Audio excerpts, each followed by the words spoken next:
So the Game Awards happened. Yeah, my experience with the Game Awards was I turned them on. I saw Mrs. Piggy. Miss Piggy, thank you. Sorry, Miss Piggy, depending on the canon, I guess. She is an eligible bachelorette. Thank you very much. I'm sorry. I was thinking of the Christmas movie in which she is literally married to Kermit, I mean, the the Scrooge Christmas one. movie is that's not Miss Piggy. That's I've forgotten the name of the Anyway, family. Miss Piggy. I watched Miss Piggy sing a song, and then I saw Jeff Keighley show up and he talked about it. There was a trailer that was shown that looked really, really nice, and he's like, and that sure looks fine. Anyway, and then I turned it off. I was like, I think I'm gonna read my book instead. So I read a book instead. I mean, I had fun with it. All right. Well, I forgot it was on until I was already deep into my book. Then I checked it on. I was like, I'll just watch the VOD. I think I don't need to watch this live. That's a I shame. think I'm fine. I don't know. I, Ugh. I I had a good time with it, and you know, it's it's a nice. I think I said this last time that we recorded. It's a nice celebration of video games, past, present, and future, and such.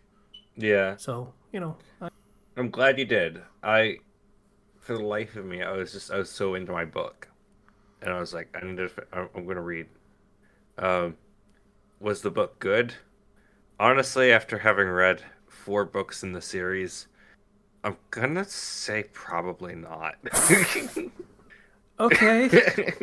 This has kind of been a weird sort of like, oh yeah, this is fine. I can probably do this other thing. Oh, this other thing also sucks. Oh well. I read four books. I was just like, and I get to the fourth book, and it ends on a cliffhanger in the middle of a whole series of events happening. I'm like, this is a dumb cliffhanger. This actually is a horrible cliffhanger for a book. Why would you do this? Yeah. Oh, oh no, I'm upset. Yeah. I'm vaguely reminded of my experience reading the Driz Do'Urden books. Then again, that was the fourth trilogy, not the fourth book. So I read a lot of those for some reason. Well, you're into a book, and you're like, okay, I kind of want to see where this goes. Okay, I kind of want to see where this goes. Okay, I kind of want to see, and then you get to the point where you're just like, so, am I still waiting to see where this goes? I am. Okay, okay. Um, You read the because I've been Shenmue 3 of books. maybe. It's because they're free on Kindle Unlimited, which is means they're technically not free. I get access to a lot of lit RPGs Hmm. that I can just download and read in my book easily. And lots of other books that I have been reading that are not lit RPGs. But the lit RPGs are usually what I can separate into a few different categories. Um, Category one being, wow, that is a really good book, and the lit RPG elements just kind of fade away because they're not as necessary. And I don't really care that much anyway because the characters are so entertaining. The story is gripping. The world is well built. Hmm. There's that category. Then there's a category of okay, the power system that they're working with and the world here are really interesting. The characters are a little bit bland, but that's fine, I guess. I'm still interested to see where we're going here. And then you have the third category, which is I feel nothing as I read this. You have not successfully made me feel anything. None of these characters have any personality. You can swap Mm. their names around, it won't make a difference. So, what I was reading ended up in the second category and then falling towards the third one as I went on. So, hmm. So what I'm getting from this is we're just not going to talk about the Game Awards then. No, we can talk about the Game Awards. I just got off to a tangent here. I did watch a few things from the Game Awards. Didn't see all the trailers and stuff yet, but we can go over it. I will have to pull up a list of announcements. We don't really need to talk about the actual winning awards because It was what we called it. We called it, like, seriously. it was even more than we called it. Like I questioned a lot of categories, and the games media apparently did not share my same considerations in any way, shape, or form. Yeah.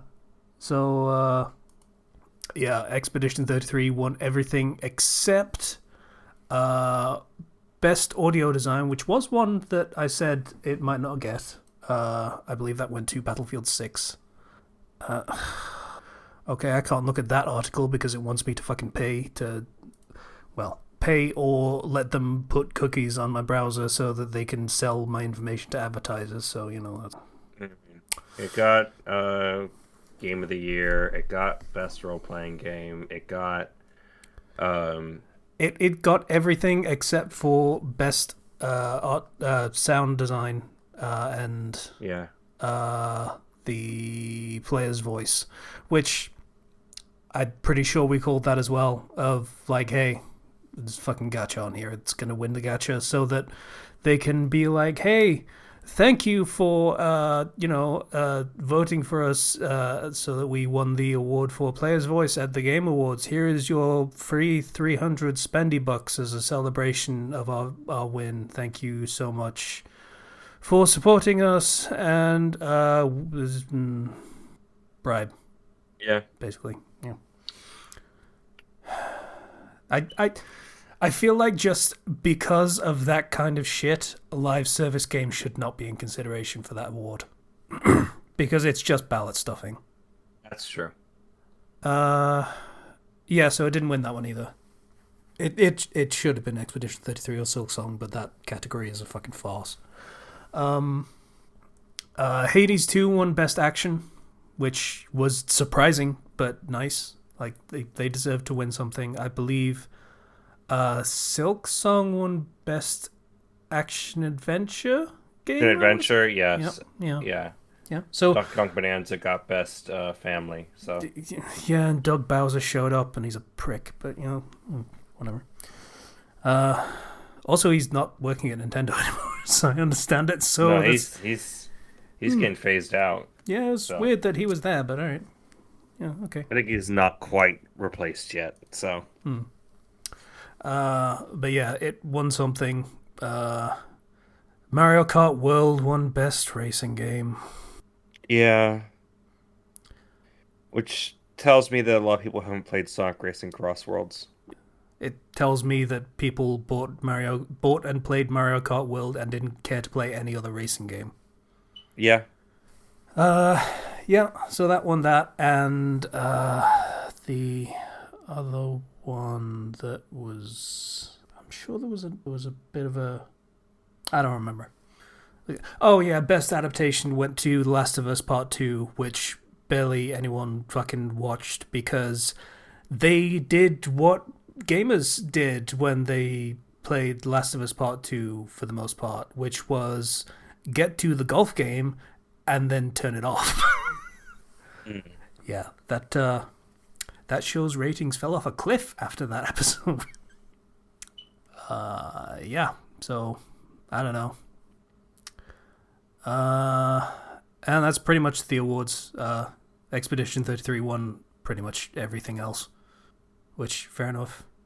Congrats to them for winning Best Esports Player and Best Esports Team. I'm sure they're very proud of themselves for that victory. It's completely deserved. Like, they are obviously such icons in that space. I understand.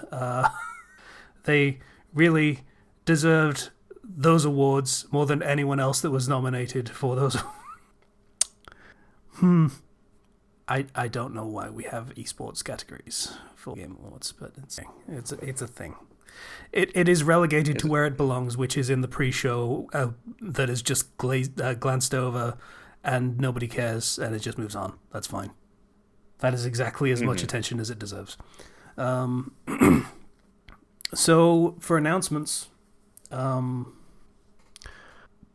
probably one of the top three things in the show's announcements was the first thing that they showed, which is a fucking sheepdog game. Sheepdog. You are just a sheepdog in, I don't know, fucking looks like Wales, but you're herding sheep. That's the game. And also, there's this vaguely Magitech shit going on around and stuff, but nobody cares. Fucking sheep. Shepherd the sheep. That sounds great. Yeah. Oh, I'm more into that than pretty much anything else that I saw. There's a few things that I have looked at that I am interested in. I am going to say the theme of this show was dark fantasy. Yes. The cozy farming sims have sort of just moved to the wayside. That was a thing that we were doing, and everyone got so fucking sick of it that now it's over and we're never talking about it again, and now it's time for dark fantasy and everyone to rip off Dark Souls. Yep. Or Elden Ring. I guess it's Elden Ring now, but you know. Decrepit, which is... I think people have... the people I was watching with said it was basically Kingsfield, I think. It's just a first-person dark fantasy action game, kind of like Elder Scrolls, sort of, except it looks much more dungeon crawly than RPG. Than open-world RPG, I should say, rather. Audio Mech from the makers of Audio Surf, which was one of my personal favorite, like, sort of arcadey games back in the day, in, like, the early 2010s, which is one of those games where... your music defines how the game plays.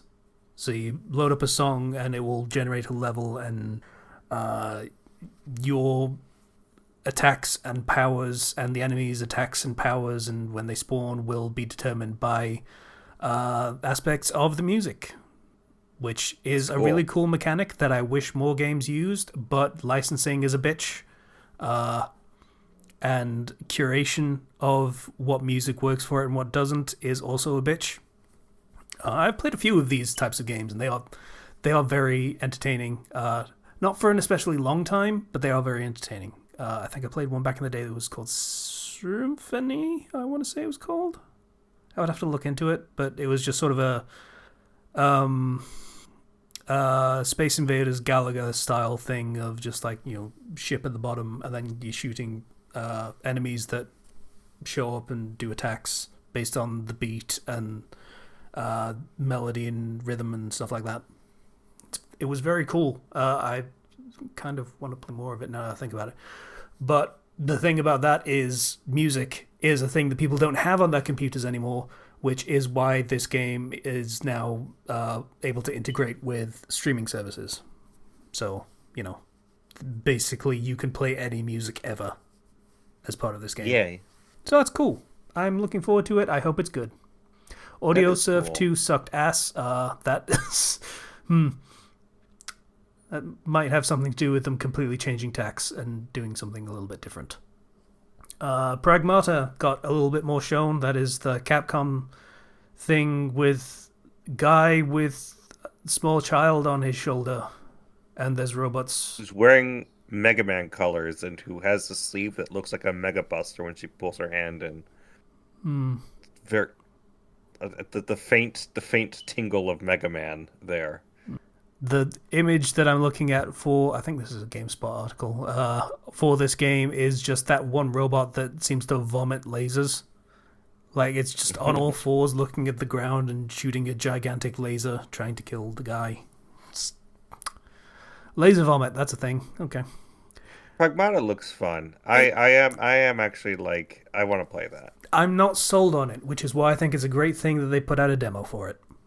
Yeah, I gotta try that still. I got kind of sidetracked by a lot of things, and I have not been able to... Shitty books, apparently. That. And DLC for games that I've already beaten that I have to go back to. On multiple accounts. So... I mean, yeah. I can't fault you for it. I have a thing to talk about later as well. But Bradley the Badger, which... I saw the trailer for that. That looks funny. I have come to call that Reverse Astrobot. because Astrobot was a mascot platformer that dragged in all of the different, like, not quite PlayStation mascots, but games that have been on PlayStation, and they were just integrated into the mascot platformer. This is a mascot platformer that is being integrated into all these other games. I love it as a concept. It's really neat. It's probably not going to age well at all, but I mean, it's gonna be fun while it's here. Yeah. Well, that's a cool one.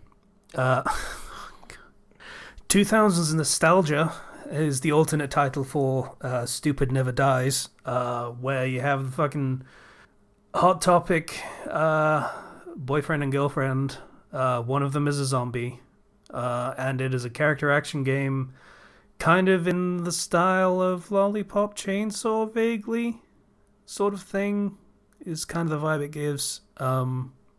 I don't know. It's made by like ex Capcom people that worked on Devil May Cry and Dragon's Dogma. So, okay, that is a pedigree that makes me more receptive to this game's concept. I'm not gonna lie. At first, I was like cringe, and then I was like, "Oh god damn it, it's working." I am not immune to boomer-esque nostalgia for the like mid 2000s. Well, who knows? It might be fun. It looked alright. Yeah. So. Star Wars Fate of the Old Republic. We are getting a game that is vaguely tangentially related to Knights of and just the Old Republic, I suppose, from BioWare. Everyone saying that Veilguard was their last shot is apparently not quite correct. I will be surprised if this comes out. There have been multiple attempts to do a Old Republic style game that have all kind of been cancelled and have not worked out. So if this comes out, I will be surprised. Well, there's this little thing called The Old Republic, which is an MMO that is still going and still successful enough to keep going, despite it being over 10 years old and being considered an also ran in the MMO genre. Like, fair play to him. That worked, and I did enjoy it. I'm not gonna like talk too much shit about it because it was pretty good. It was just hampered by being in the WoW mold when that was a bit old hat. For me, it was hampered by being on my old computer. And so I had a hard time running it, so I just could not continue to play it. It was pretty good. It was. It probably had the best possible argument for dark side over light side, which is to say it had an argument for dark side over light side, which was that one quest where there's a fucking girl that gets kidnapped by an alien bug colony, and they're like, yeah, she's ours now, we need her to be sort of an intermediary between our people and yours, so we've decided to just take her, and that's how that's going to be now, and she is one of us, and you're not getting her back. So, the light side path for that is, well, I guess that's just how it's got to be. Let's pursue peace, and dark side is, I am not aiding and abetting kidnapping and enslaving species. Thanks for that, but no. Give her back. So, yeah. Yeah. That if this does end up coming out, I hope it's good. I am not going to pretend I have high hopes because it's modern day BioWare. Yes. Well, is it BioWare? It's It is saying it is Arcanaut Games. I guess Casey Hudson left and made his own studio. Yes. Casey Hudson is directing this. So this is Casey Hudson's This is game. Former BioWare people. Yes. I don't know whether that is better or worse. We will see when we get more information on that one. I mean, same director as Knights of the Old Republic and the original whole Mass Effect trilogy. So we'll see.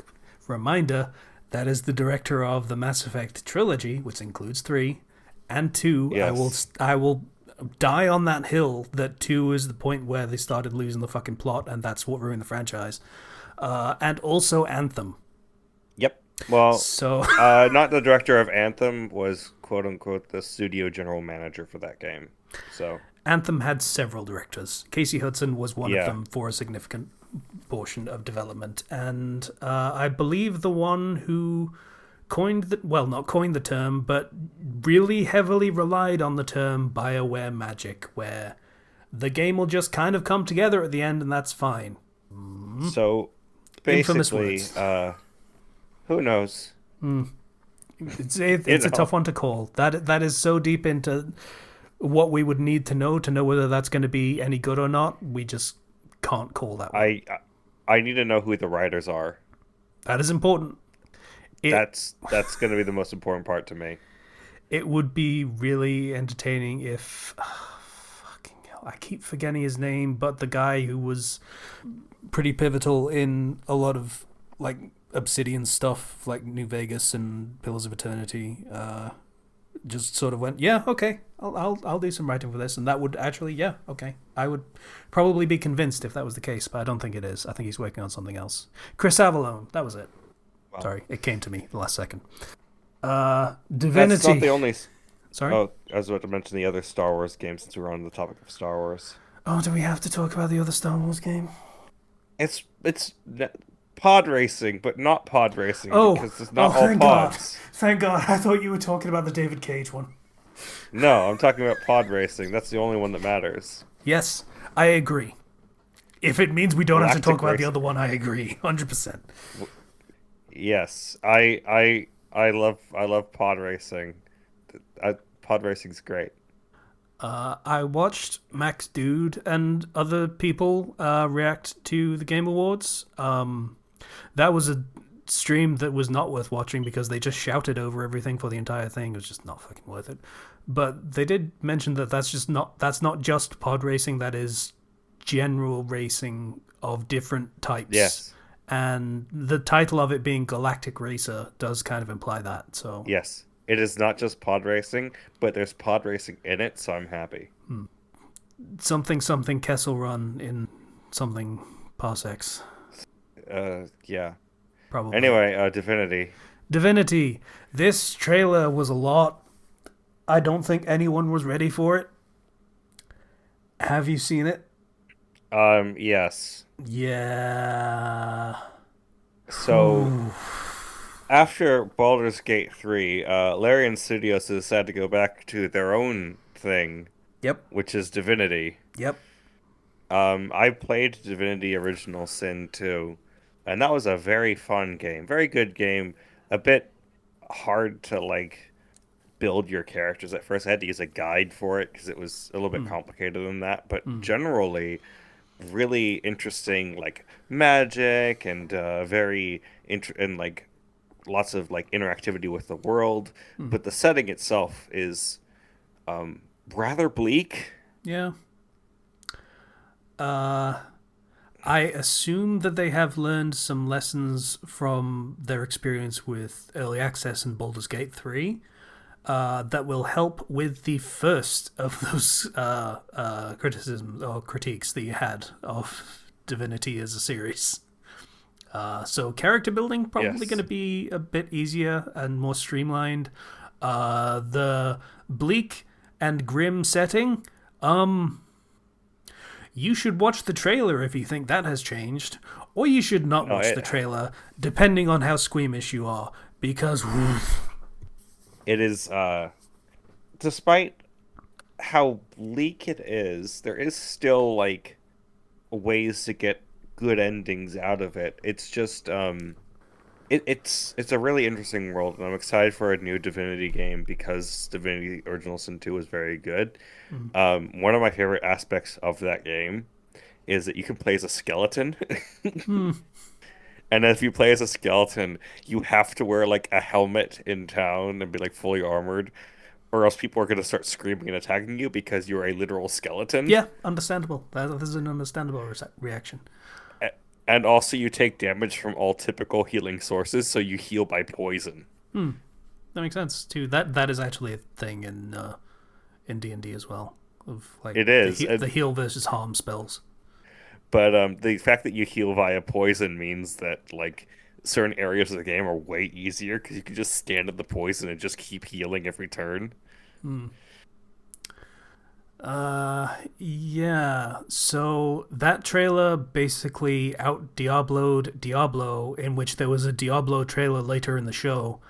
I once again to call out one of the two things that were worth mentioning from the Max Dude stream that reacted to it is this is definitely not Diablo. They're showing people who are happy for a bit. And fair enough. That is, if it's the only thing to separate it from Diablo, that's fair enough. That's a thing. Isn't Diablo the series with the quote of you? What's wrong? You guys don't have phones? Yeah, that was Diablo Immortal. That was Yeah, Blizzard doing a Blizzard. Yep. that's where I stand on Diablo. For as much hatred as it got, that thing turned out to be successful because it is what it is. Don't know whether it still is, but it was at launch, and that's kind of all that matters. It made its money back, and then some. Well, it's a Diablo expansion was what the trailer was for. Yeah, it's basically, hey, people weren't that enthused about Lilith, so here is an older bad guy back. So. Yeah. For Loop. This is a J.J. Abrams joint, which means fucking nothing. Who cares? Like, it's not like that's a seal of quality anymore.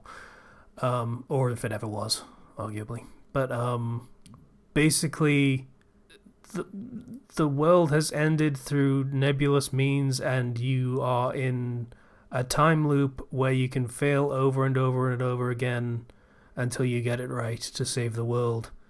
And it has a wacky scientist character who is wacky and talks shit about you. But you're going to fail, comma, to save the world. Yeah. Isn't this just sci-fi Left 4 Dead? Kinda. I mean, Okay, it's sci-fi Left 4 Dead. It's from the Left 4 Dead creator, so yeah. Yeah. If I had 3 other people who would want to play this game with me, maybe I'd play it. If I had 3 other people who wanted to play this game with me, I probably would still not play this game. But that's just me and multiplayer. That's just how that is. Yeah. Coven of the Chicken Foot looked... I mean, it's twee and it's eco-like, and I don't fucking care, frankly, personally. But some people are very enthused by it. It's very cutesy. I don't know. From a studio headed by Bruce Staley. Yeah, I thought there was an R in that for a second. My eyes are bad. I had an eye test recently as well, and the result was basically your eyes are bad. Bruce Staley, who worked on Last of Us and Uncharted. So that experience seems to have absolutely nothing to do with what this game is, but okay. Nothing wrong with branching out and doing new things. Ontos,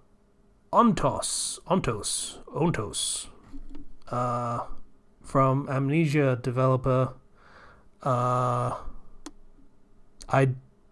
don't remember what this was. I don't remember this trailer at all. Spiritual successor to Soma, I guess, is what the GameSpot thing says. Okay. Another horror game for me to watch somebody else play. Yeah, pretty much. Resident Evil Requiem, Leon's in it.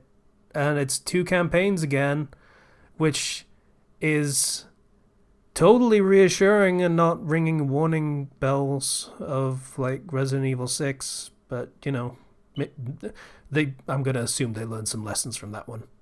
I can't wait to learn how to beat every boss in that game, but never play the game itself.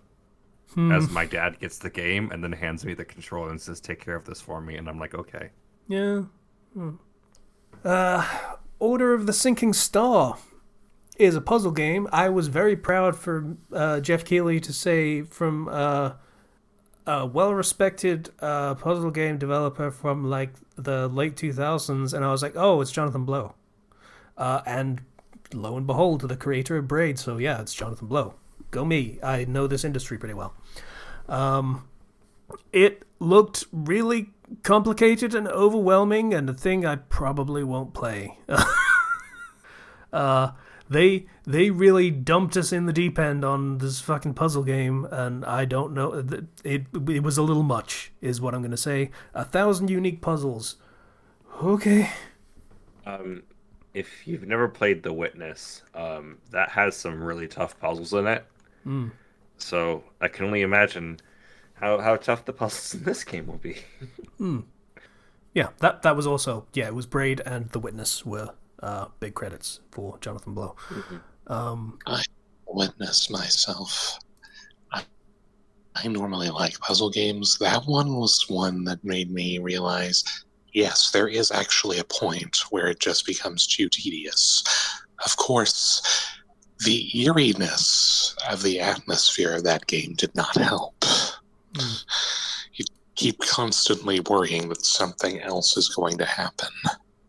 Yeah, I played Braid back in the day. It was pretty good.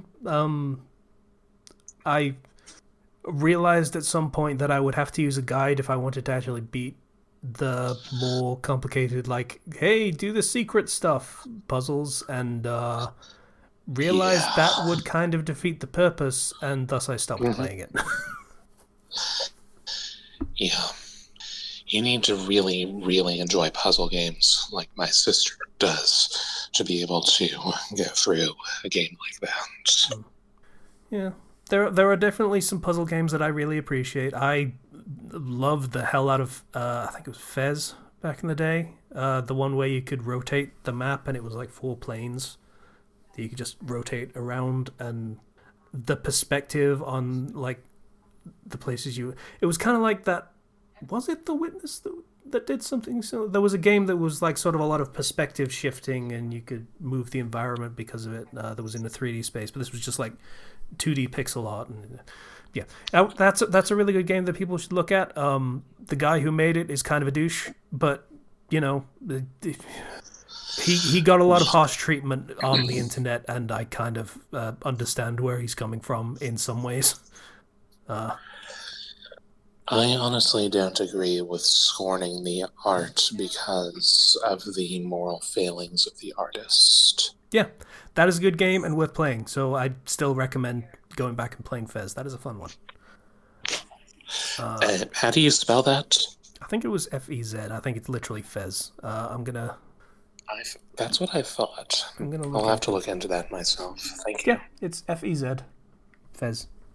I will even link it for you if you like. So that's recording chat. Yes, there we go. Fez. Very simple game. Will run on a fucking toaster. So you know. Man, 2013. Okay. Yep. Didn't need that today. Okay. Exodus. This is a WotC game, apparently. I don't remember this. It's got Matthew McConaughey in it, I guess. I don't remember. I don't know what it was about. I think it was a sci-fi thing. I don't remember. Dungeons and Dragons Warlock. This is WotC being like, hey, Baldur's Gate 3 was really, really successful, but Larian don't want to do another game that's beholden to our meddling. So, somebody else do one, basically, seems to be the thing. But that's maybe being a little harsh. Conceptually, it's pretty neat, of just like, you are a warlock character, and this is presumably an RPG where you just play as a warlock. Which is fun. Warlocks are a fun class. I have seen it commented that, hey, if you're going to have an RPG that is based specifically around one character class, with main character syndrome, Warlock is probably one of the ones to do for that. Yep, especially if you do you can do some interesting things with just based around one class, like maybe having equipment or items or stuff that lets you grab things from other classes in a sort of pseudo multi-class. It is one of those where there are a lot of branching paths for a Warlock build, is my understanding. So, oh yeah, Warlock Paladin is known to be busted. because they both run on charisma, and Paladin is already busted, and then Warlock is also busted. So combine the two, and there you go.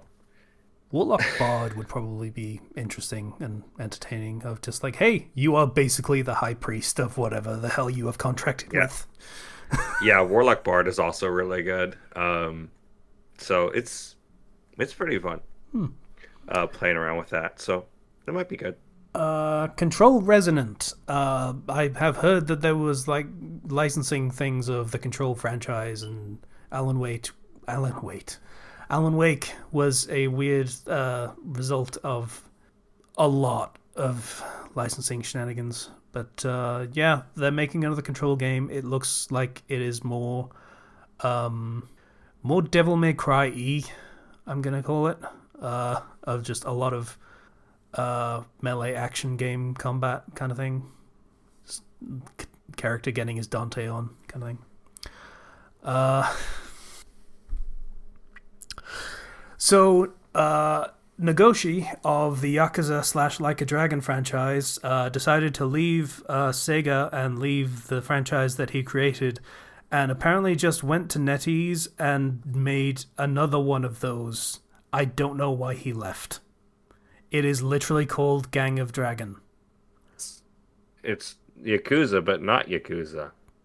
I guess they just offered him more money, because what was the fucking point otherwise? Yeah, that's all I've got to say about that. I'm not really impressed. Like, dude.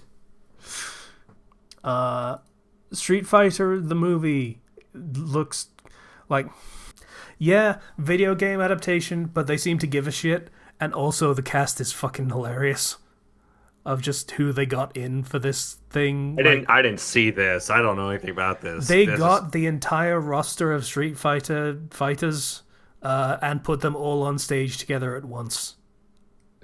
Like, it was literally like 12 to 14 actors. I honestly can't remember how many they had up there. But fucking Jason Momoa is fucking psyched to play Blanca, which, yeah, okay. You have fun with it. I don't... That guy can do whatever the fuck he wants. I don't care. I will probably be there for it. I found the image of the... Okay. Fucking... Oh my god. They got Cody Rhodes to play Guile.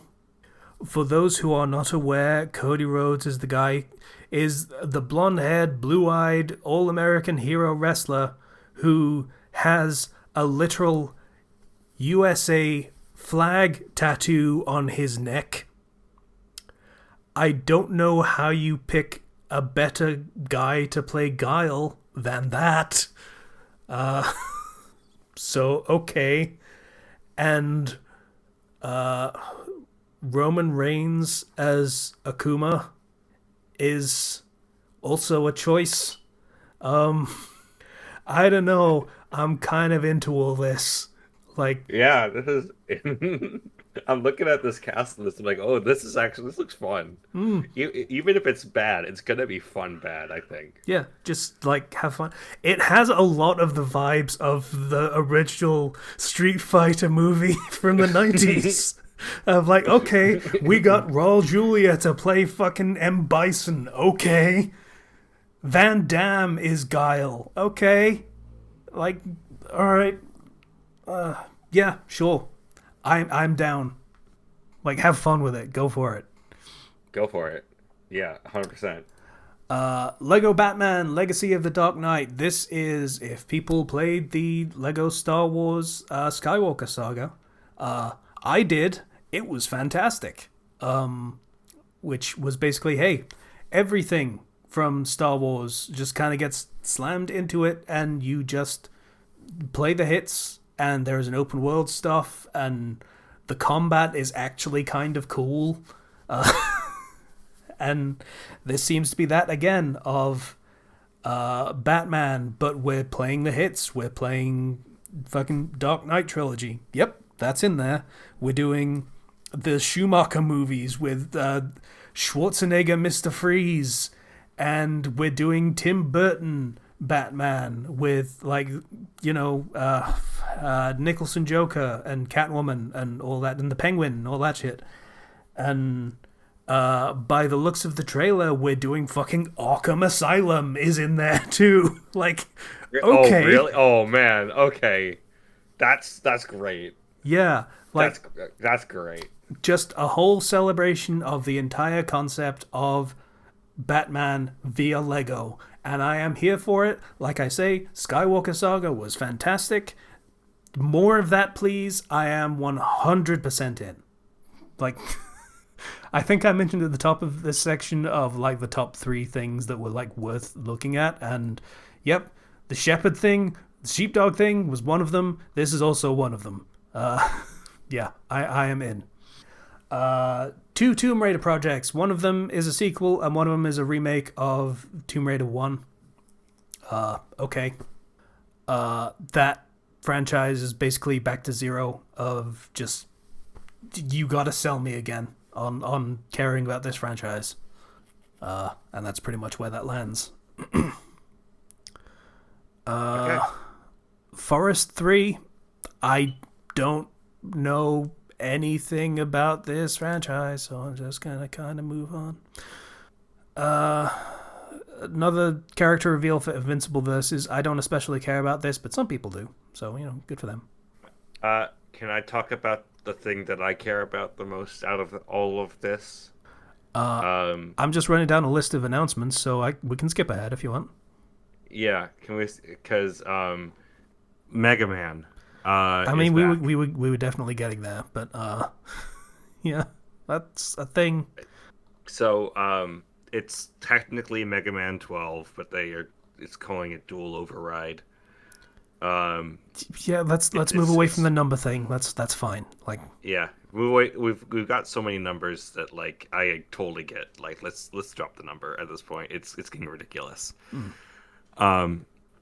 And if anybody here or listening played Mega Man 11, this game looks miles better, especially with the model for Mega Man himself looking just way better in motion.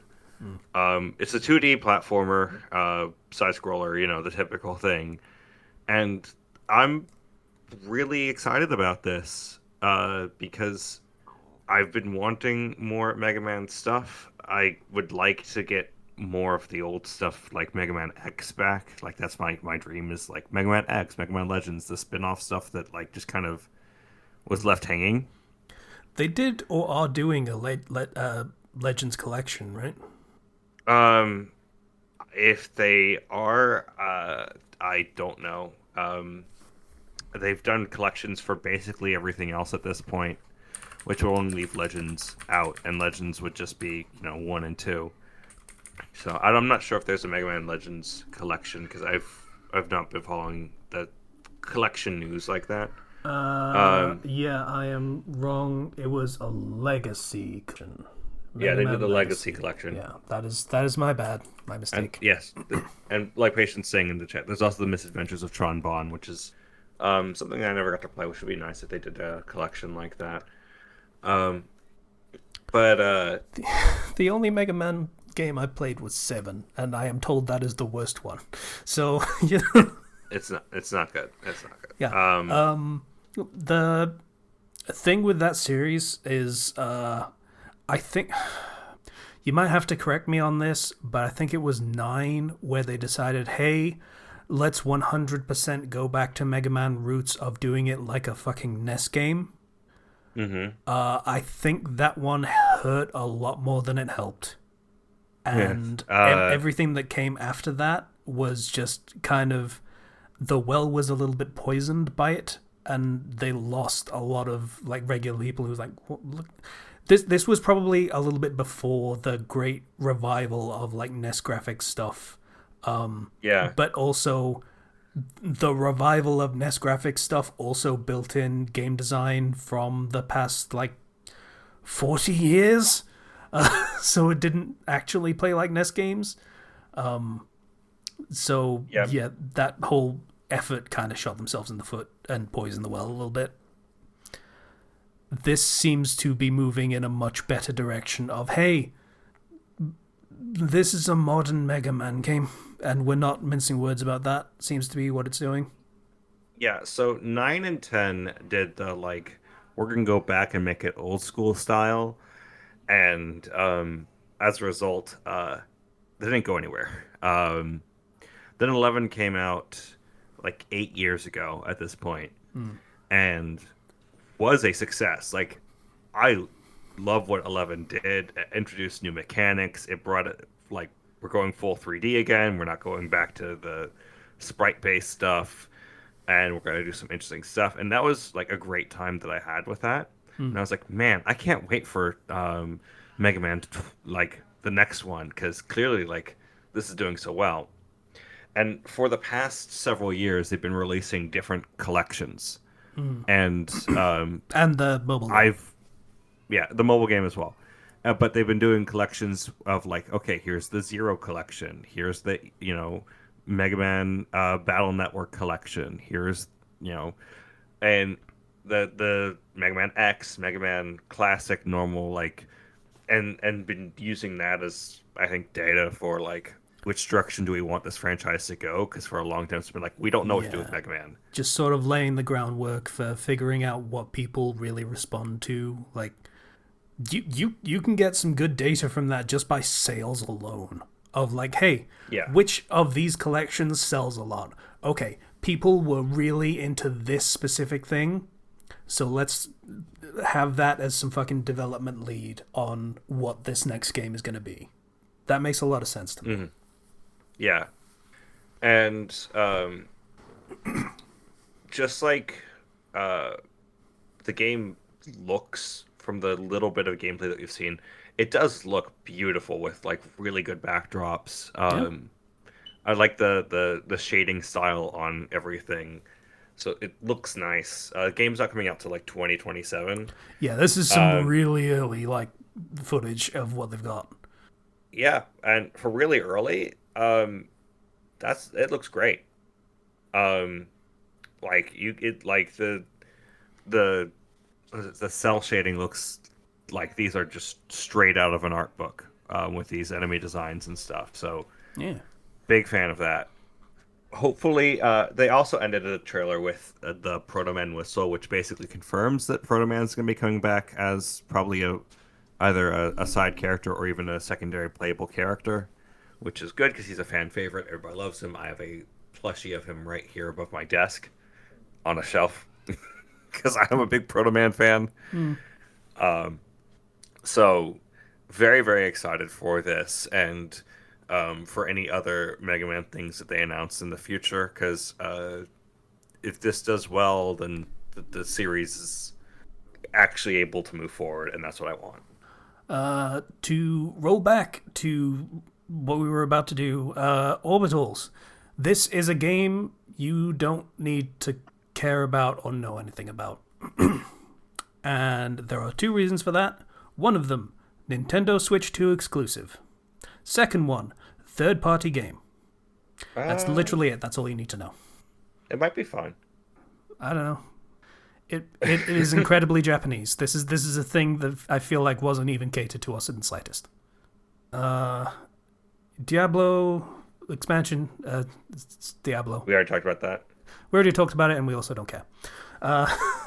Marvel Rivals is getting Deadpool and some other character I don't actually know. I like Deadpool. I'm not gonna play Marvel Rivals. Yeah. 007 First Light has Lenny Kravitz playing the villain. It's surprising. I think he pulls it off based on what we've seen. Like, I'm very surprised, both by the choice and also the choice working. So fair enough. Yep. That game looks way more interesting than I ever expected it to. I'm going to be perfectly honest. Lords of the Fallen 2 exists. Moving on. Soros. I had to look at the description for what this is even is because I don't remember it in the slightest. And the description didn't help. No law. This is first-person shooter of you're a guy that's raining down justice on a lawless world kind of thing. Oh, yeah, I'm sorry. Again, had to just kind of remind myself of what this even was. Mila Jovovich is going to be in Hitman. That's it. That is the entire announcement. Uh, Total War Warhammer 40k is a big deal for people who like Total War and or Warhammer 40k. More power to those people. Yeah. I'm not big into either of those things, so, you know. Ace Combat 8 is a franchise that I've kind of low-key wanted to look into recently because I know some people that are really fucking into it. And it is getting a sequel. It is Ace Combat 8.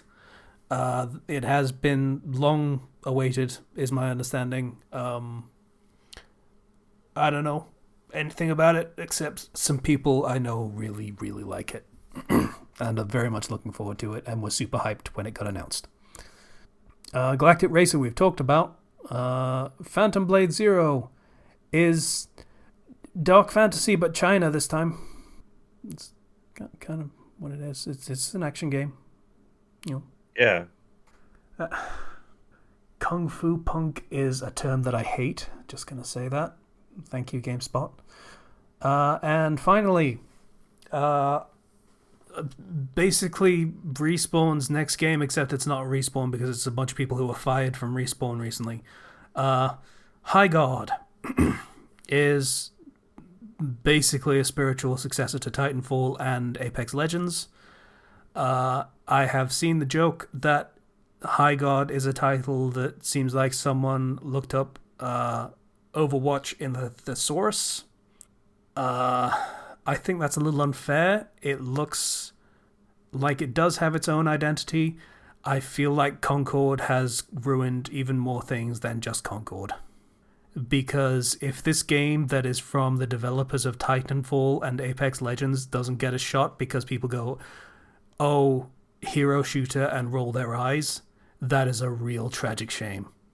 Yeah, I've seen jokes about High Guard and Overwatch and their names being similar in terms of yeah.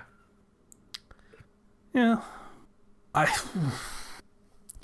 The thing about this developer / these individuals who happen to work at developers who made a lot of cool shit, they kind of get screwed over a lot by circumstance more than the actual quality of their games. Yeah. Like, these are people who probably came from Infinity Ward, aka Call of Duty 4 and Modern Warfare 2, and then got kind of shafted, and then they go to Respawn at EA, and they make Titanfall and Titanfall 2 that kind of got shafted by, I think it was release window was just like really shit for them at the time. They were competing against some real heavy hitters, namely their own franchise that they left behind. And then, well, EA was EA and shelved Titanfall despite it having a really loyal fan base. Like it was a more of a cult thing than just like mainstream, but EA wanted a mainstream success, so it got shelved. And then they did Apex Legends, which was a big banger hit for them, and you know, that's great, and they did really well. And then they wanted to actually work reasonable hours and not do like content mill deathmarch. So content was slower for Apex Legends and players started to move away. And that was confirmation for EA that, yep, this is just not working out, so we're just going to fire a bunch of people. And so all those people move on to this game called High God, and High God happens to come out a year after Concord came out. That was just a shitty version of Overwatch, which told everyone that everyone was sick of Overwatch and hero shooters despite Marvel Rivals coming out and doing gangbusters. It's just kind of a frustrating story, to be perfectly honest with you, because that game looks kind of cool. I'm never going to play it because I'm not a multiplayer guy, but it looks kind of cool. Yeah. And that's the Game Awards. Not as many like big hype announcements that I was really into personally, but that's just me. the dark fantasy, like, death grind was kind of getting to me after a while. There were a lot of them. It was less annoying than the cozy farming sims, I'll say that much, but it was a lot. And again, good for Expedition 33. I'm just going to say they deserved all those wins. I'm just going to go with that. Like, yeah, there are some arguments that could be made that maybe some other games could have won. Yeah, Expedition 33 winning all of them is still fair. That is still entirely fair and valid. I had some friends who were pretty salty about Expedition 33 winning so many awards. Did they play Expedition 33? And I was like, did you play it? And they're like, no. Play it. So I'm like, who's playing? Like, it is amazing that is just the rebuttal, and it is always true. It is always true. The one thing that I did hear, which was a valid criticism, which is this has been so hyped up that now I really don't want to play it. Yep. That is also the hype backlash happening, and I'm like, well, I'm sorry about that. It's a really good game. Yep. It's Undertale all over again. Yeah. Oh. Yeah. So that was a fun night for me. I had a lot of fun watching that with friends and just just hanging out, shooting the shit, talking shit about all the dark fantasy, and that was a lot for the Divinity trailer. Just, yeah. Maybe went a little hard on that one, guys. Anyway. Only other thing I have to talk about, well, I have a couple of things. I am basically workshopping a boxing quest, just for funsies. Because, I am stressing a whole lot less about what quests I decide to write at what points, and just kind of going with whatever I feel like, because that's the point of these. I am not making money from them, so they're just for fun. Yeah. So that's a neat thing, just kind of working on that in the background of doing other things that are more important. And I decided to, basically entirely because RT Game decided to stop playing it and release videos on it, I was like, I really should finish Persona 5 Strikers. So yeah, that's pretty much what I've been doing over the past few days, is that, except for the finishing part, I am literally at the last boss. Like, I go into the last dungeon and life will change as playing. Yeah. Okay. So, that is a weird game to play in 2025 in the era of everything being AI. That game came out in 2020. And its entire message is about, hey, maybe make your own decisions and pursue your own ambitions and dreams and skills and talents instead of letting AI do everything for you. It's a hell of a message to have, like, 2 or 3 years before everything turned into everyone doing everything with AI. Yep. It is. I like Strikers. Yeah, so that's yeah. Anyway, that game is fun, kind of. There are definitely some qualifiers on the statement of that game being fun. I am playing it on hard because I wanted to, because I generally play things on hard. A lot of things can two-shot you if you play that game on hard. And it can make for a frustrating experience when the boss fights and the mini-boss fights are, I'm going to call them a slog. They are very long, and it does not feel like you make a lot of progress. Yeah. Your big finish Showtime attacks doing like a couple pixels of damage to the health bar, and the all-out attacks doing a couple more than that does not feel especially satisfying. Other than that, still a very fun game. Very frantic. I like the new characters a lot. I like just for the entire game, getting the dynamic of the full team of Phantom Thieves functionally. Yes. Just like the whole thing, they're always there, so it's just them riffing on each other. Yeah. So you just get like the full dynamic of everyone with everyone, and everyone has a developed relationship with each other. And that's kind of cool. I appreciate that. that is always a downfall of the RPG where you're picking characters up one by one, and you basically have to establish that character for that arc, and then you will maybe get a drip feed of that character's relationship with other characters in the party. And by the end, you have the last character who doesn't get any development with the rest of them at all. Every time. That's now, like, I think that the faster a Persona game can get to your main party, the better. Persona 3 gets you, like, your main core members, even if they're not all playable, like, really early on. Yep. With only, like, one or two that join later on, but even then they end up getting a lot to compensate for that. You pretty much get the entire Persona 3 party halfway through the game. Yeah. And let's not forget that the last party member to join the team in that game is a dog, so you're not missing out on a whole lot of characterization there. You're not missing out on a lot, which was a good choice. His relationship with everyone is everyone thinks he's a good boy. And they are right. Yeah, that's all you really need. But Persona 4 and Persona 5 have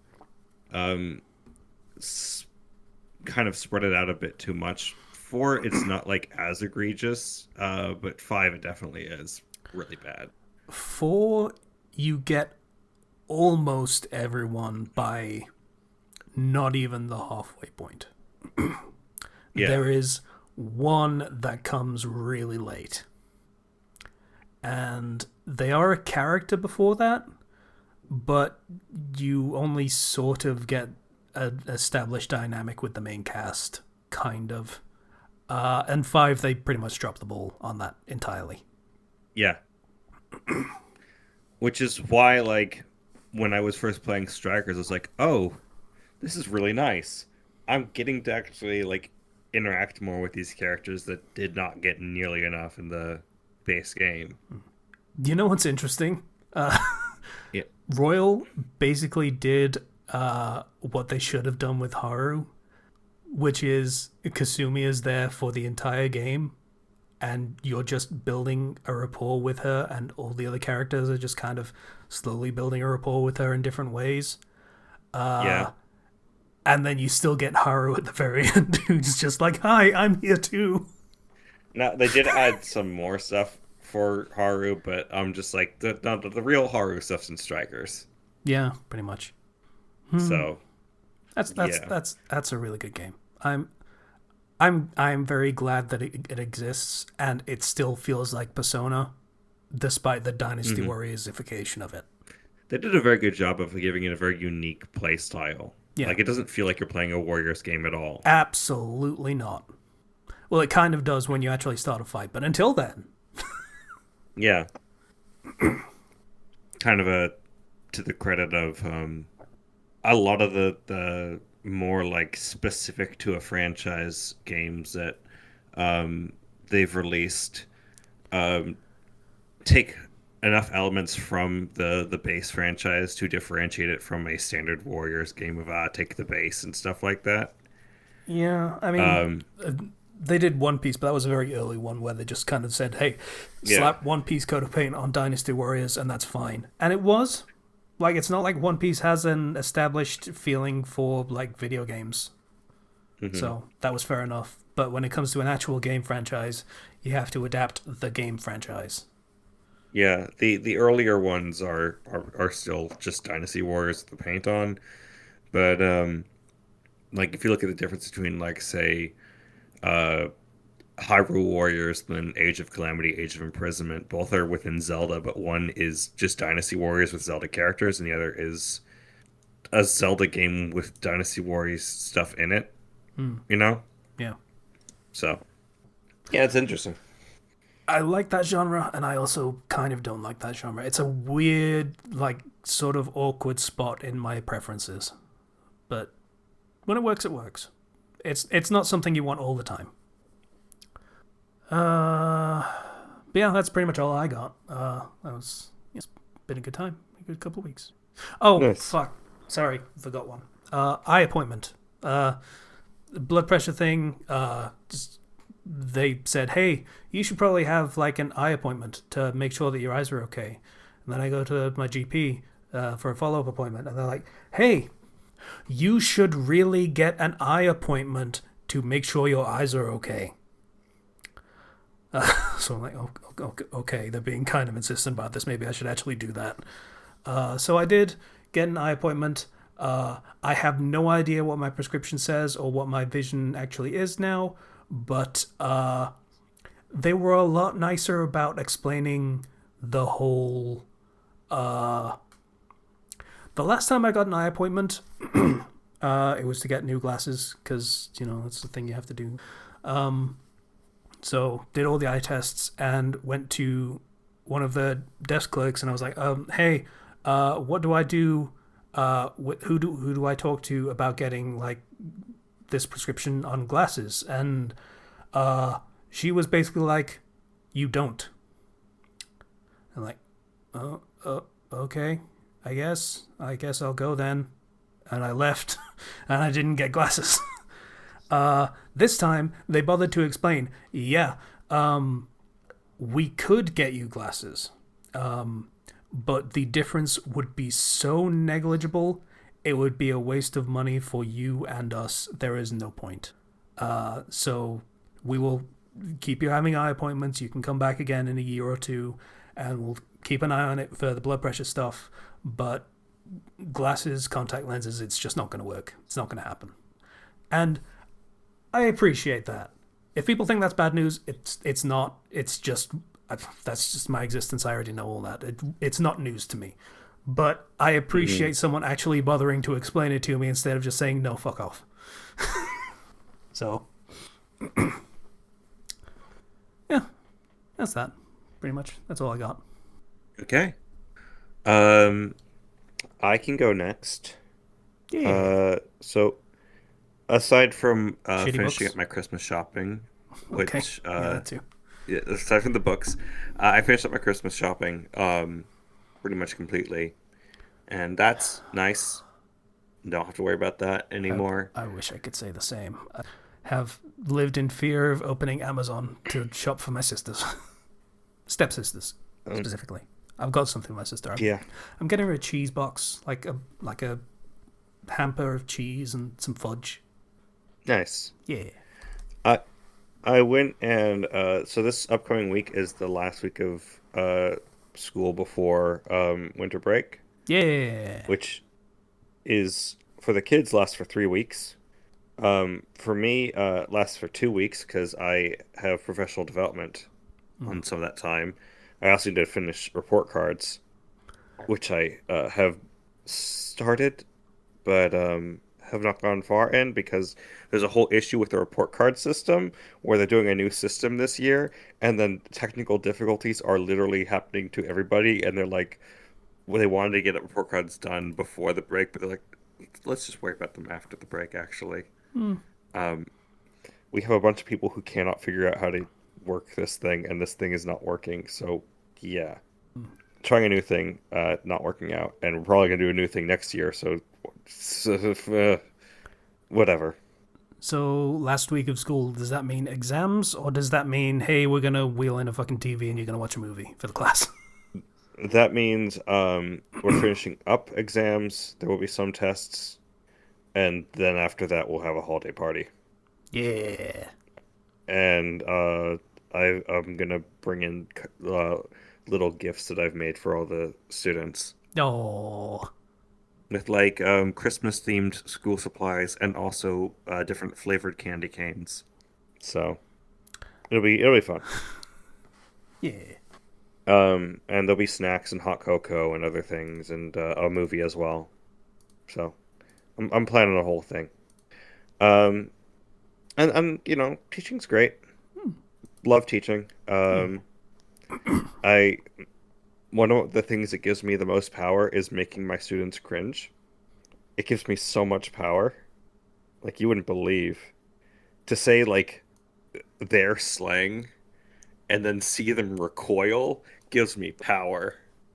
Oh man, I understand everything. How does it feel to be I Unk Zero? feels great. I love being Unk. I'll continue to be Unk for a long time. I mean, yeah, that's how Especially it works, but yeah. with my nephew running around. Yes. My nephew's saying like really like um full sentences now. Yeah. This little 2-year old. He starts saying "I love you," right? And it's so adorable, and it's getting him out Oh. of trouble. Um, Because he'll make a big mess and he'll look at my mom and be like, "I love you," and then she can't stay mad at him. smart kid. That is a But dangerous cunning that is brewing in that small mind. yeah, basically.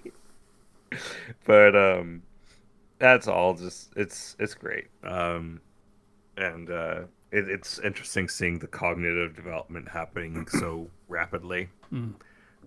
I can tell him to help pick stuff up, and he'll start putting things away. Whereas previously he would have stared at me like, "What are you doing?" and then throw a toy across the room. Mm. And he's been going to daycare because my sister now has a full-time job, so he's been interacting a lot more with kids, and that's been helping with his language development a lot. So Yeah. that's really awesome to see. Yeah. So yeah, aside from He tells that, the other I have to kids, say if you that just say I love you, then they'll forgive you for anything. It's amazing. I, I've been reading. I read this series um, by author Seth Ring. It's the Axion Syndrome series, and it's supposed to be like sci-fi-ish with powers and alien attacks and stuff. And that was the series where I was just like, okay, I'm 4 books in. I'm not sure that I'm enjoying my time fully. I feel like I'm waiting for something to happen, which is a bad sign to have, right? Depends on what you mean by waiting. Is like you get the I'm feeling that a shoe is about to drop, or it's just come on, something happened. I'm waiting for character to be powerful enough to not be pushed around by characters that are already way too powerful, Hmm. and to make actual big changes in the setting or something. Instead, it just like feels like characters constantly running around and other characters that are more powerful can just make decisions and do things and they can't really do anything about it, that sort of thing. Hmm.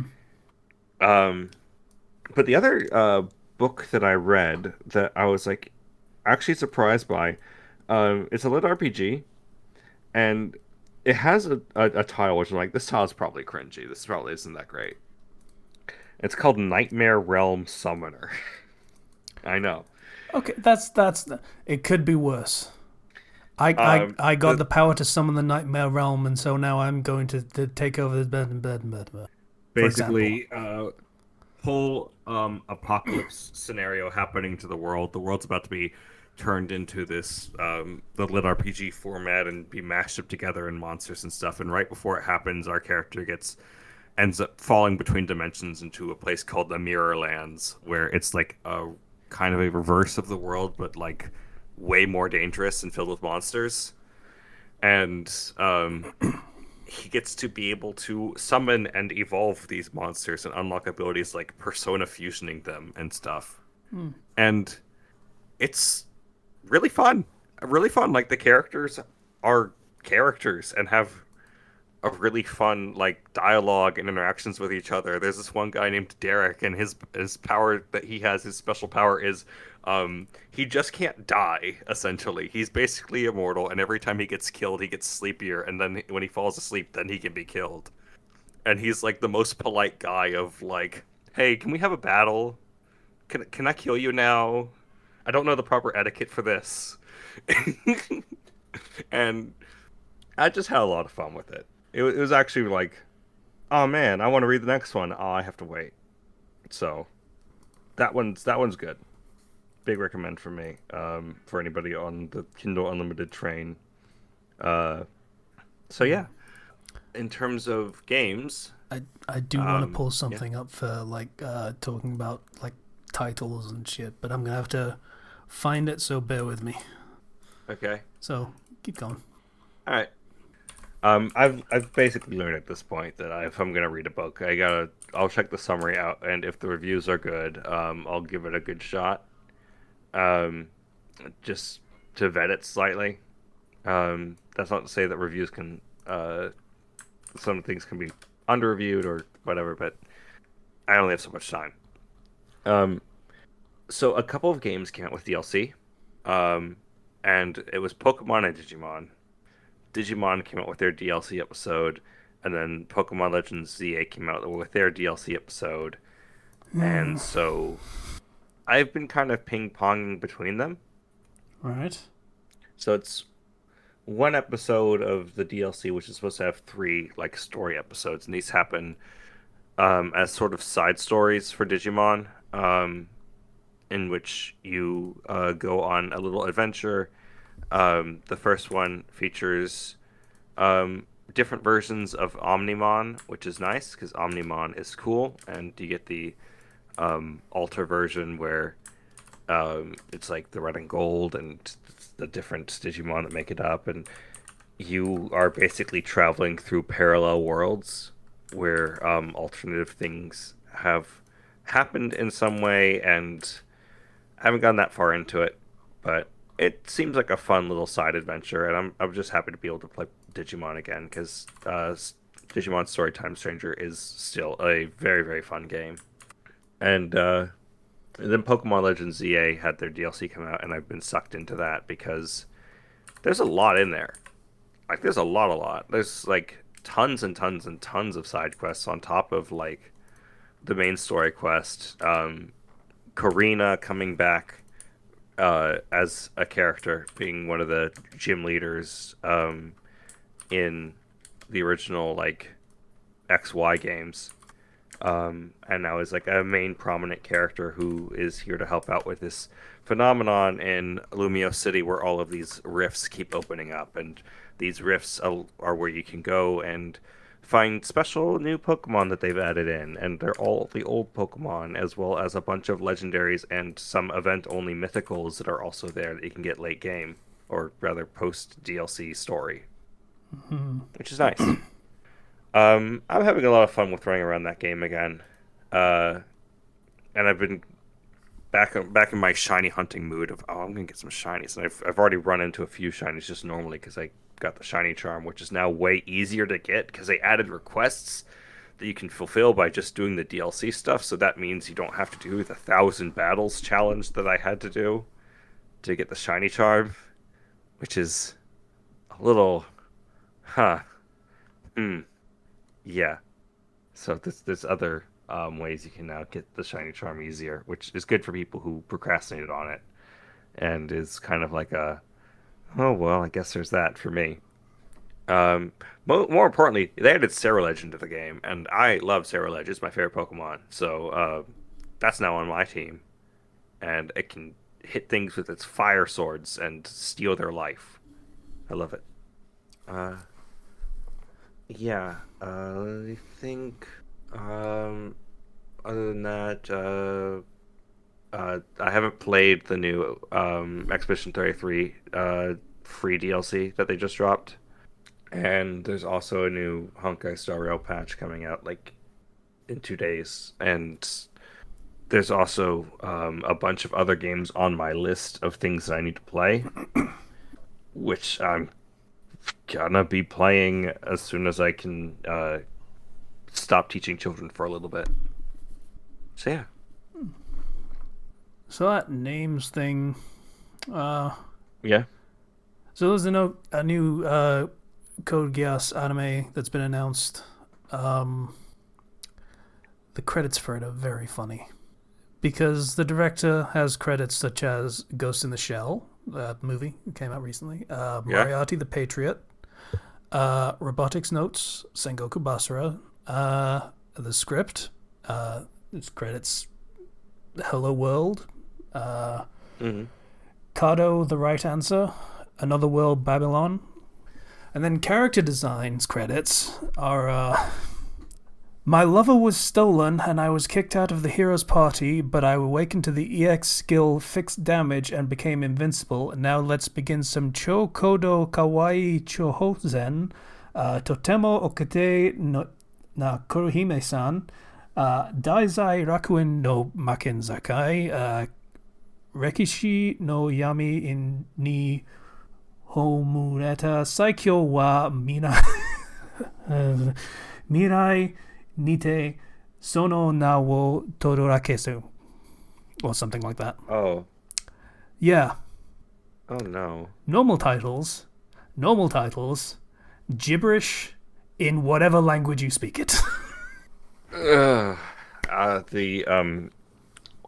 really dislike titles where it's like, and then I ended up in another world, but then I had this thing, and then this thing happened, and anyway, don't give me a summary as a title. How did the sentence title become a thing, and who do we blame for it? It's gotten to the point where, like, if I see a sentence title, I'm typically going to skip over it because that doesn't tell me, like, that you have an artistic vision for what you're creating. It tells me that you have an idea and you're like, oh, it'd be cool if I made this. You had a concept and you didn't really try and turn it into anything. You just still have the raw concept. Yeah, and usually that ends up being the case with isekai titles specifically. Because anyway. Then you look at the world in that story, and this is bog standard. There is a city. It is circular, and there is a river running through it at about a third of the radius. Just crosses along. Konosuba doing this is still so funny after all this time, because like. It's like the parody for the isekais comes out before the majority of the isekai anime does. Here's the thing. That predates the isekai revolution. That was in Naruto. It wasn't that far back, was it? The leaf village is that shape. Oh. Well, I think that you would... Okay. Huh. It's amazing that it's been around so long and not a single person has said, cities don't work like that. You can't just make a perfect circle and then just everything is within that circle. They develop and grow in organic ways when people need more space to... No? Okay. Yep. That's fine then. Never mind. Anyway. Patient, you've been with us and very... Well, you've been very patient. Oh, this entire thing. How you doing? Well enough. The past couple of weeks at work have been exceptionally draining for me. Just... The pattern holds every time I get serious about exercising. They step up the micromanagement at work. There should not be a correlation, but it always seems that there is. Things just... One thing in my life takes an upward turn and something else goes downward to counterbalance it. I am very hopeful that this coming week it'll be different, because I've already hit my goal for the month. Granted, the branch still needs some more to hit its goal, but we've got time left, even taking into consideration that we work less than half a day on Christmas Eve and have the Christmas Day off. So I'm hoping that things pan out well that way. Yeah.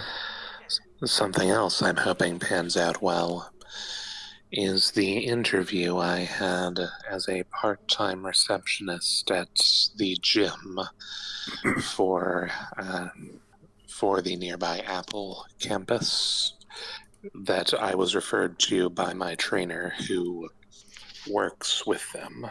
So I won't hear for sure about that until New Year's, but I'm holding out hope there. Hmm. Yeah. it is nowhere near enough for me to make it my only source of income, especially since it's going to be part-time. So I'll be working 2 jobs. That's the ideal outcome of this. But in August, they will be completing a new gym. And hopefully, I'll be able to upgrade my position around that time. We'll see. Hmm. Besides that, I've got almost all of my Christmas shopping done. Just I think one more present that I need to buy, and a few more that I need to wait to arrive. And then several that I need to wrap and or bag up and see how that goes. I also bought Live Alive the other day. Yeah. I've gotten through 4 stories and I'm working on the 5th one. It's surprisingly enjoyable. I don't know why I'm surprised. I mean, this is Square. They do have a pedigree. And Live Alive. Go on.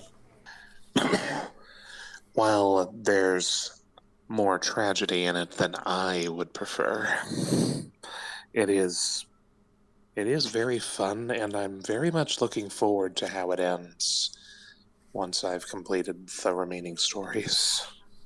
And I mean that just looking at the scope of how much game is left, I mean, I can't tell for sure, but I'm looking at the trophy progress because I bought it on the PS4.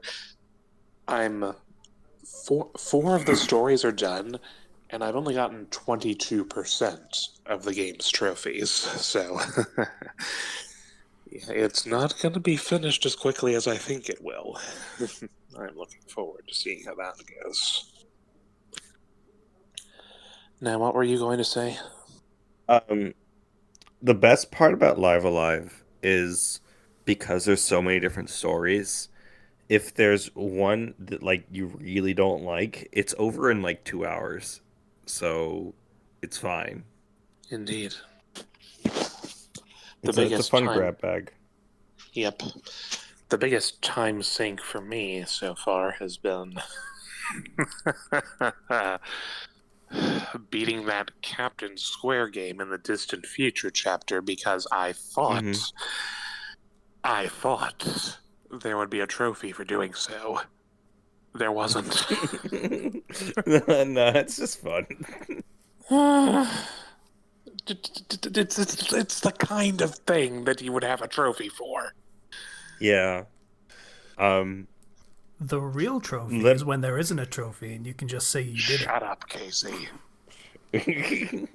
Just wait. Alive Alive has a really, I would say, without any spoilers, one of the strongest elements of that game is its finale. I don't know all of the details, but I've been noticing the trend between the antagonists' names, so I'm expecting that something interesting will be waiting at the end. This. Oh dear. When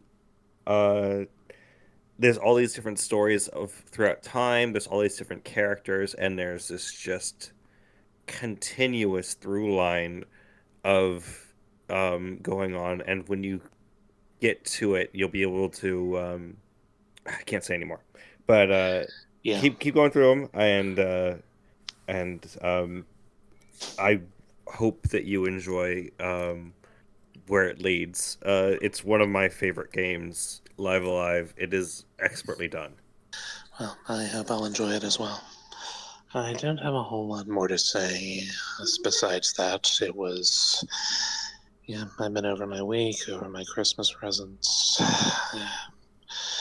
Oh, yeah, I forgot to say. One of the other things that made work really frustrating these past couple of weeks, the hires up have determined that our area is not getting a sufficient amount of sales, and so they have decided that the best way to rectify that is to basically turn us into a call center. Starting New Year's, we are expected to make 3 cold calls every hour. Oh my gosh. As if I needed another reason to hate this job. Yeah. I am very, very much hoping, and I mean very much hoping, that this gym thing pans out. Because I need a job that isn't going to be soul crushing if I'm going to keep up my pace of losing weight. My big sister just keeps telling me, pour your anger into the exercise. I try. To an extent, it works. I'm gonna be honest, I was thinking of giving that advice. I'm glad I kept my mouth shut. Yeah, it's just. At a certain point, the anger just fades into the background, and I'm just exhausted. I mean, after putting up with this for 6 years, I'm kind of jaded about the whole thing. It doesn't stop me from getting any more frustrated, and they keep putting it in a way to say, oh, it's not that much, it's not that much. Yeah, a little, this isn't that much, and then there's another change that's not that much, and sooner or later, it's actually a lot. In fact, it's already a lot. So, yeah. Tomorrow begins a new week, and I'm very much hoping that it does not take half as much time as these past 2 weeks have. The whole decade has been flying by, but I swear, this month has been dragging its feet. But yeah, that's it for me.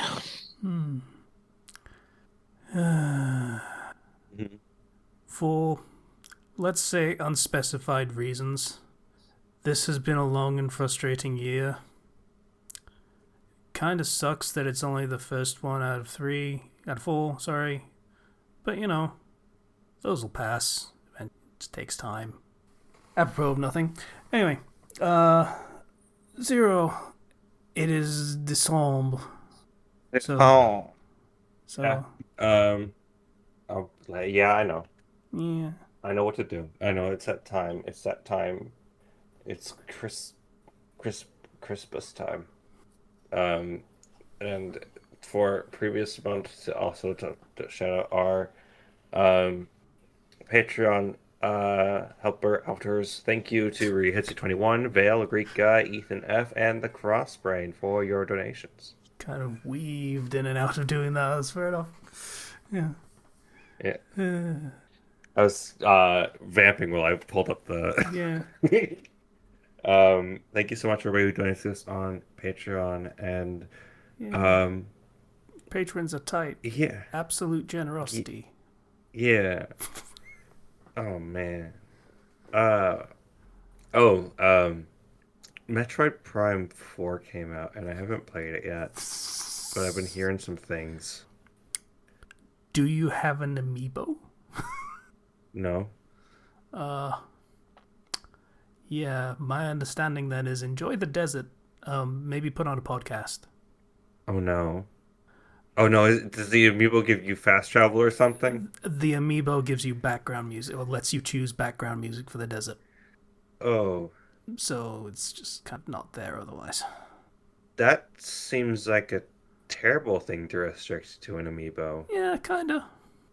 I think the best. Oh, I don't like that. That makes me feel sick in my stomach. I don't know.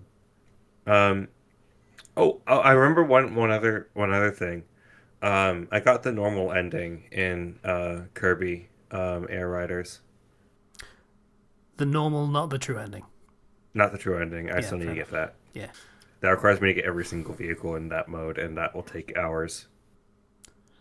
That story mode has the most horrifying yet PG thing I have ever seen. Oh, I'm counting on it.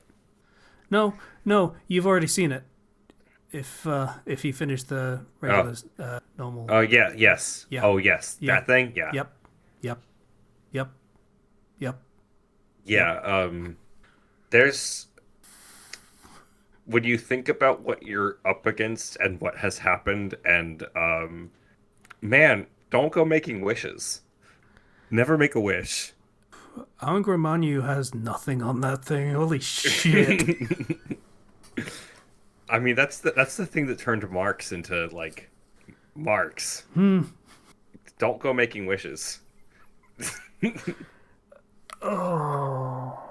Oh, delightfully horrifying. Yeah. RC Games' reaction to just the opening fucking cinematic for Kirby Air Riders was amazing. Because he played, like, the first Kirby game he ever played was it Forgotten Land? The other one for Switch? Yeah. So he played that and was introduced to the existential and nightmarish and somewhat Lovecraftian horror that Kirby happens to exude in its PG cuteness. And it just kind of reveals it in the last, like, hour of the game. Yes. And so he's like, oh, okay. I know what the Kirby lore is now. I'm prepared. This is all cute and fun, and then it's going to turn into a nightmare. And the opening cutscene is just, everything's cute and fun, and then just like for like a fraction of a second, you have this nightmare mechanical monstrosity in space, and he's like, just fucking flashbanged him. It's just like, oh god, what the fuck was... Okay, there it is. Okay, yep, I was right. Yep, there it is. Yep. Yeah, reminder, one of the most iconic Kirby bosses is a bloody eyeball. Yeah. Enough said. Yeah. I wish I was more into Kirby games. I wish I was willing to pay for Kirby games. They're real fun. The way that I always think of them is easy to play, incredibly hard to complete is typically where it falls. Yeah. For example, even Forgotten Land has like, oh hey, you beat the game and now you unlock the true arena. Yeah. And it has the super bosses and the super boss that has the sickest like fucking music for the entire game. Just Yeah. It's just and here we are. And yep. That's Kirby for you. Oh, they got something for everybody. Evidently. Anyway. Really, the clue should be you're eating like the cutest fucking dog, wolf, fox things at the very start of the game, and it's just like, yeah, okay, yeah, it's cute. You're also devouring the cute whole, so you know. Yes, Kirby himself is a nightmare beast. Yeah, figure out what you're in for from that, and for some context from that is what you should do. Yeah, no, the game before Forgotten Land, Star Allies establishes that Kirby is an eldritch god, just one that has positive energy instead of negative energy. Because if he had negative energy, he'd try to end all worlds. But no, he just likes cake. He just likes cake and like nap time and friends. Yes. Don't fight with him. You will be eaten and brought into the pocket dimension that is his stomach. That you can never escape from. If you're lucky, sometimes you will see like the fucking back end of a car and you're like, what the fuck is going on? If you're lucky, he'll spit you out at somebody else to kill them. I think I played one Kirby game. I think it was on the DS. And that was the only one that I played. And it was hard to wrap my head around, and I just kind of gave up on it at some point. That might have been one of their more experimental ones. No idea. Because they did some experimental stuff on the DS. And then it wasn't until, like, I think there were a few, but Planet Robobot is kind of from, on the 3DS is from where, like, they really started to solidify a lot of things. And have a more concrete idea, I think. And I could be wrong. It could be one of the games before that. but like I think it was triple deluxe actually. But yeah, the 3DS is where Kirby started to really take off again. Not that the information helps me, because I'm not gonna look into it. Yeah, But of course. obviously, other people because do it, that though. would be prohibitively expensive for me to try to do because it's a 3DS game, and yeah, those probably cost thousands of dollars at this point, presumably. Yeah. And I don't actually Anyway. care enough to acquire it through other means, so that's just the thing I'm not going to bother with. But that's fine. I don't need to play all of the cool things. It's fine to miss some. Yes. Anyway, Yeah, I think that's a podcast. Yeah. I'm trying to wrap this up because I really have to go to the bathroom. do you? Yes. Do you really? Yes, I do. I do. I do. Oh, I see. Okay, I guess I'll try and wrap this up as quickly as I can. But I just wanted to let you know that I hope you have a Merry Christmas, Zero. I mean, I don't know whether we're going to record again before Christmas, so I just thought just throw it out Okay. there. Okay. Merry. Why are you trying to rush me? That's rude. I'm being nice here. This is holiday well-wishing that I'm trying to do, and you're just being... Bah, humbug. I don't need to know go what to it the is. bathroom. Sometimes you, man, I just don't... We should really talk about this. Like, come on. Like, Bye, everybody.